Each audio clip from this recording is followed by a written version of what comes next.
जो कहानी मैं आपको सुनाना चाह रहा हूँ एक रियल कहानी है और मेरी सबसे बड़ी चिंता अपने बच्चों को लेकर आपको लेकर वही रहती है।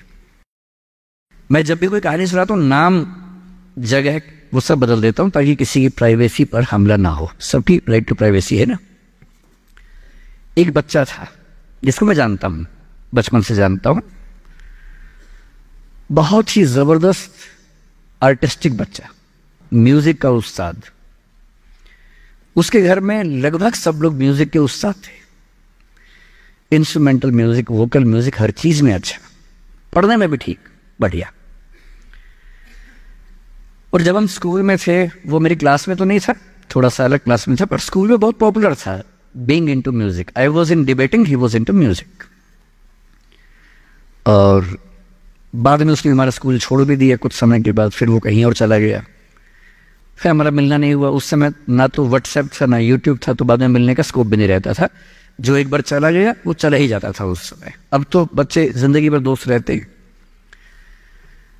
फिर जब मैं दिल्ली यूनिवर्सिटी में आ गया, ग्रेजुएशन कर चुका था, उसके बाद अचानक मुझे एक बचपन का दोस्त मिला जिसने मुझे एक इंटरेस्टिंग क्या डेवास्टेटिंग बात बताई। तो बात चल रही थी कि स्कूल के दोस्त कहाँ कहाँ हैं, क्या कर रहे हैं।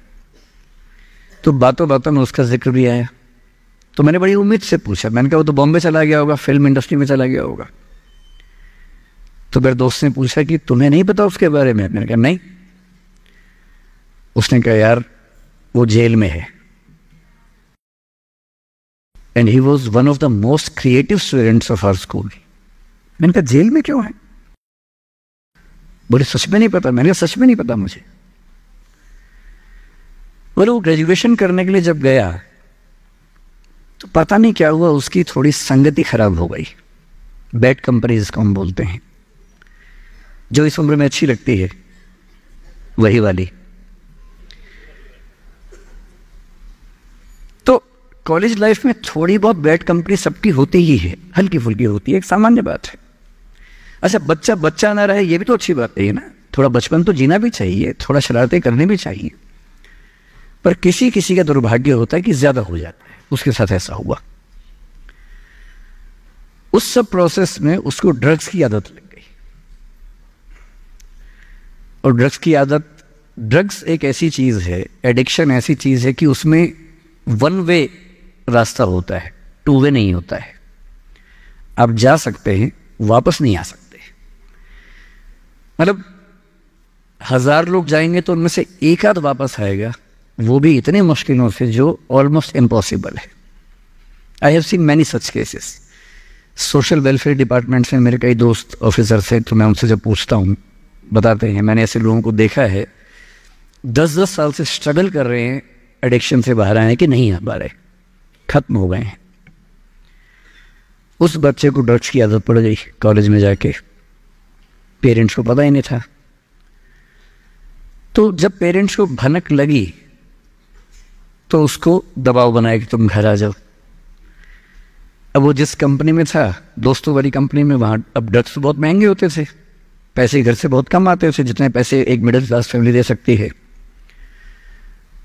अब वो घर से ज्यादा पैसे मांगने लगा, पैसे मिलते नहीं थे। उसको अपने ही घर के लोगों पर गुस्सा आने लगा। तो एक बार वो अपने घर आया हुआ था छुट्टियों में, और वहां भी वो कुछ कुछ करता रहता था। उसके पेरेंट्स ने उसको बहुत समझाया कि बेटा ऐसा मत करो। और एक दिन इस बात पे झगड़ा बढ़ गया। भैया पेरेंट्स की चिंता समझेंगे आज से 30 साल बाद, जब आपके बच्चे इस एज में होंगे ना, आपकी नानी मर जाएगी उस समय। नानी मरना एक मुहावरा है, इसका मतलब बहुत चिंता में रहेंगे उस समय आप। और उस दिन पता नहीं क्या हुआ, एक झगड़ा हुआ, क्योंकि जो एडिक्शन के शिकार हैं उनका दिमाग उनके कंट्रोल में नहीं होता है। यहाँ तक कि जो ड्रिंक करते हैं, ड्रिंक एक लेवल से ज़्यादा कर लें तो दिमाग कंट्रोल से बाहर निकलने लगता है। ड्रग्स में तो ये एलिमेंट बहुत ज़्यादा होता है। और आधी रात को उसने क्या किया, उसने अपनी फैमिली के 5 लोगों का मर्डर कर दिया। मर्डर। उसने खाने में जहर मिलाया, लगभग सब लोग उससे मर गए। एक मेंबर नहीं मरा क्योंकि उसने खाना खाया नहीं उस दिन, तो उसको उसने अलग से मारा। और ये बात है जब उसकी उम्र लगभग 17-18 साल की थी या 19 के आसपास रहा होगा। उसके बाद वो जेल गया। मुझे उसके बाद से पता ही नहीं कि क्या हुआ, फांसी हुई या उम्र कैद हुई या क्या हुआ, ना तो मुझे पता है ना मैं इंटरेस्टेड हूँ जानने में। मैं उसका नाम हम सब जानता हूँ एंड 1-2 क्लास स्कूल में ऐसी थी कि वो हम आसपास थे, जानते थे, पहचानते थे एक दूसरे को। मेरी सबसे बड़ी चिंता ये होती है बच्चों को लेकर कि किसी भी गलती से वो ड्रग्स में ना चले जाएं। आप सबसे रिक्वेस्ट कर रहा हूँ हाथ जोड़ के, कुछ भी कर लेना, ये मत करना। बदमाशी करो, शरारत करो, थोड़ा इश्क विश्क होगा करो, कोई दिक्कत नहीं।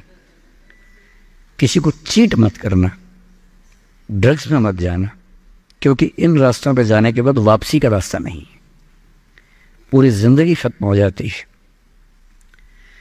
एक शायर ने कहा है, बस एक कदम गलत उठाता राह शौक में, राह शौक का मतलब शौक के रास्ते पर चल पड़े थे। बस एक कदम गलत उठाता राह शौक में, मंजिल तमाम उम्र मुझे ढूंढती रही। मेरी मंजिल जिंदगी भर मुझे ढूंढती रही, कहाँ चला गया? सिर्फ एक गलती हुई थी और उस एक गलती ने कहीं का नहीं छोड़ा।